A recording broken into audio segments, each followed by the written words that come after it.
sunu produit yi dañ koy defar ba pare mais duñu am ñu ko jënd léegi tubaab yi ñëwatuñu dañ leen di yóbbu ci mbedd yeeg yooyu fi nga xamee ne fa la ñuy defaree fa la ñuy exposé looloo tax tubaab yi ñëwatuñu fii daal loolu moo ko gën a gàllankoor sunu liggéey bi am nañu ay produits nag yu baax yu nekk bonne qualité parce que daf fii la ñuy jëndee produits yi di ko yóbbu ci yeneen marché yi lu mel ni yeneen dëkk yi daal comme yeneen région yi foofu lañ leen di yóbbu te fii la ñuy ñëw sunu finition yi dafa baax et puis dañuy garanti sunu liggéey. affaire yi doxatul comme nu mu doxee woon bu njëkk la gën a dox ko léegi ndax léegi touristes amatul ay benn daal moo fi am aussi gouvernement bi aussi gars yi ngi wax pour ñu ñëw jàpp ci affaire daal xool affaire yi ni mu fi demee aussi chambre de métier baa ngi fii gars yi ñuy gëstu ñu ngi jooy daal ndax affaire yi bu njëkk vraiment ni mu doxee woon doxeetul noonu dafa dëgër daal fi mu toll nii. village bi amoon na parking bi yaatu amoon accès pour toit bi ak ñëw te léegi vraiment léegi moom loolu amatul léegi en plus xam nga touriste bi ni mu demoo bu njëkk léegi dematu ko léegi bu njëkk sax maintenant la nga gis touriste di wàcc bu baax baax mais léegi nii da ngay toog toute la journée doo gis sa benn toit boo jaay léegi liggéey moom vraiment moom comme avant moom changé na quoi doxatul ko dëgg yàlla. pour ñu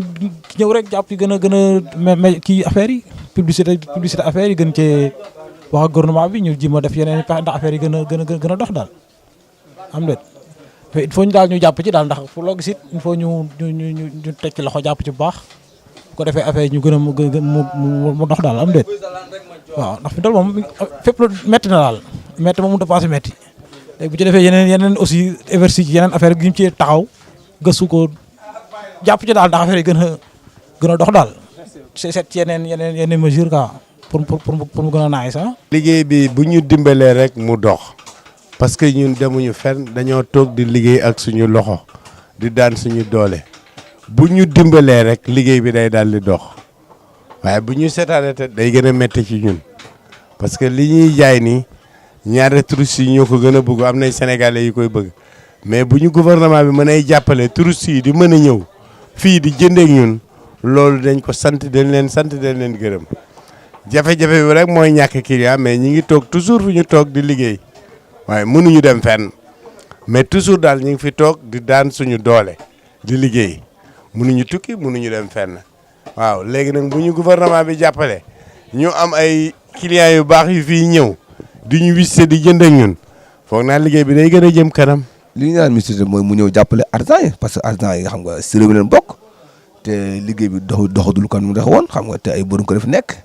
day xëy fii toute la journée doo jaay tubaab doo gis tubaab xam nga te ñun si liggéey bi daal Mbour Sène daal xam nga vraiment ministre bi xam nga ak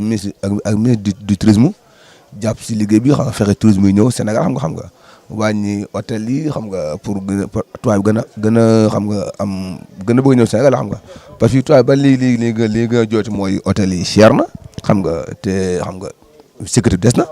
xam nga te loolu vraiment xam nga bu gën a am sérieux xam nga dina tax dina gën a may tubaab bi xam nga ñoom ñu am avenir Sénégal daal mais instant bi moom vraiment xam nga démb noonu daal comme avant.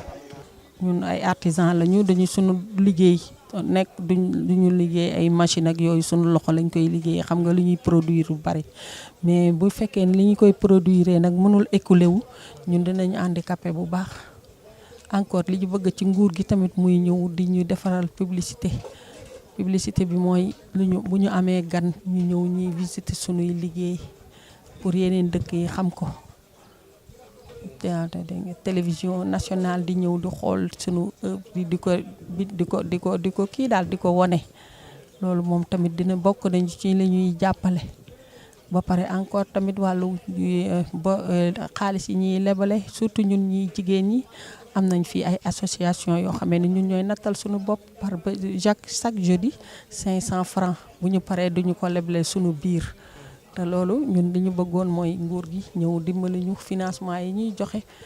ñi ñëw jox ñu ko ñu mën ko defar comme ainsi de suite